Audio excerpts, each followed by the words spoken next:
Hey everybody, this is Jay Bongo.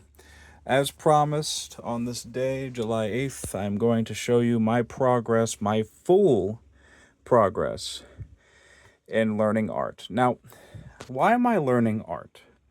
Especially this late, well, not late, but pretty late in my life. I'm 26, late in my young life. I'm 26, so I'm 30 in 4 years. What's the point? Well, I've never believed that I could do it because, people just said my stuff was not good. And I just thought it was that, oh, I'm not a good artist, I can't do it. Straight up. I guess I'll never make a video game or anything like that. But as I've been kind of doing this, I had realized that I can't, it's going to look beginnerish, but that's kind of the point. You are a beginner. So your art's going to reflect all of that. And through a lot of this book in particular was the first one I filled up.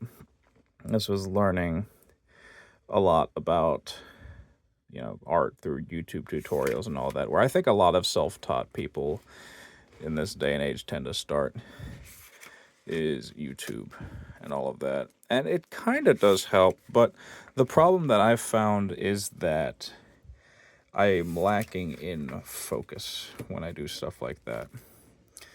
And that's the thing. Like, some of these are my originals, some of these are referenced, by the way. But getting back to topic, the reason that I'm getting into art again is because, one, I have a lot of ambitious ideas. I want to make a video game. I want to make more than one video game. I want to make literally anything that comes to mind. TTRPG books, all sorts of stuff. And I know I don't necessarily need to fill all niches to do that, but I kind of want to in some ways. Of course, at a respectful pace and learning all that. The second is I have a pretty negative view on AI generated images. I don't even want to call it AI art because to create art is to have intent behind what you do. And this willingness to delay yourself the gratification of a great piece for a long time. Generative AI, you get close to what you want, and for most people, that's good enough. And of course, there's other environmental factors behind AI art that I don't really like. I don't support AI as a voice actor, and you better damn well be sure I ain't going to support it as an artist. So, yeah, a lot of this stuff is beginnerish, or just beginner material, but I am a beginner, so that is perfectly acceptable. And a lot of these, I had been paying attention to Proco, Sketchbook School, so I am Broken Draws. I'm sorry if I'm kind of just speeding through it. You can slow down or pause and look if you want, but this is the second time I'm recording this. And from what I've seen through here, now, I have a pretty good idea of what I need to pay attention to if I want to do a head, for instance, in terms of Loomis, at least. But as I was going through, yeah, I realized that there's something missing. Well, there's a lot of things missing. But especially with some of the, like when I go to make an original character, for instance, I realized that like a lot of stuff is like I'm lacking in the fundamentals of form. And this is where I was kind of practicing that. This is about when I had discovered Sketchbook School and started doing some of his stuff to pay attention, like this contour drawing or out just getting the outline of a shape correct. This was from observation, but it wasn't from a video. I just did a can from reference. And then I was like, you know what? I want to do another image from reference, but put it inside this image.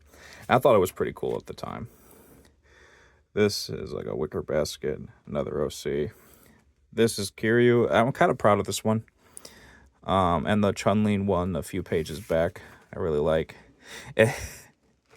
Look, this is the second time I'm seeing it while recording, but this still freaks me out. The Riley method is great for some people, and I kind of get it too, but this freaks me out. But this was starting to. Sorry, it's hard to talk with this heat and me sweating all over my face. Anyway, what this kind of got me to realize is that you need to start seeing the people like as objects in terms of how you want to draw them. Yep, this is Zulfikar from reference. Now, the blind contour. This was really hard to do. This was really, really hard to do. And, excuse me, I was just scratching my head. I had definitely paid attention to some details, but like on where they go, not really. This was a little bit better of an attempt. This was a candlestick from just blind contour, and this is from regular reference. And that's the end of this sketchbook. Same guy from the front. Now, this is my main workbook, or this has been my main workbook for a while. This is me doing just gesture drawings, blobs, all of that. And over time, you can kind of see that the blob humans have gained some improvement, like here. You know, they look like they look kind of like people, instead of just blobs. Now, the reason that these kind of look like they were quickly done is because they were. I was doing a gesture drawing, and this is when I was doing the 60-minute, 1-minute gesture challenge, which was very hard, and I will probably try that again next year. These are heads that I did. Again, as a workbook and as a notebook, this is where I was really paying attention to some tutorials and just some other areas. Heads. I'm proud of this one. This is from Drawbox. Now, I had started Drawbox about the same time I started trying to learn to draw more seriously. And I had done this here as sort of like I'm kind of struggling a bit. So let me try to make this make sense by basically making notes on the homework I was doing. I don't consider it grinding because this is just for notes, for reference. And my issue was that my back faces were a little wonky. And about here is where I started having an epiphany. I hadn't been paying attention to the fundamental that I definitely need to work on. Form. Before everything, there's form. If you don't have form, then you can't learn shading properly. You can't really begin to learn perspective unless you understand the horizon line and the form that you're working with. A lot of these were from notes from a YouTube channel named Broken Draw, which is where I'd gotten that. So the forms are the basic forms, which are cylinder, pyramid, sphere, cube, and cone. These are basically the letters of art. And I thought that was such a cool metaphor. Like, I love tying things to language because I find it makes it a little bit easier to understand. Now, this is just the first part of this video because I'm going to go cool off. But after I'm done cooling off, I will start recording the second part. So, ciao for now.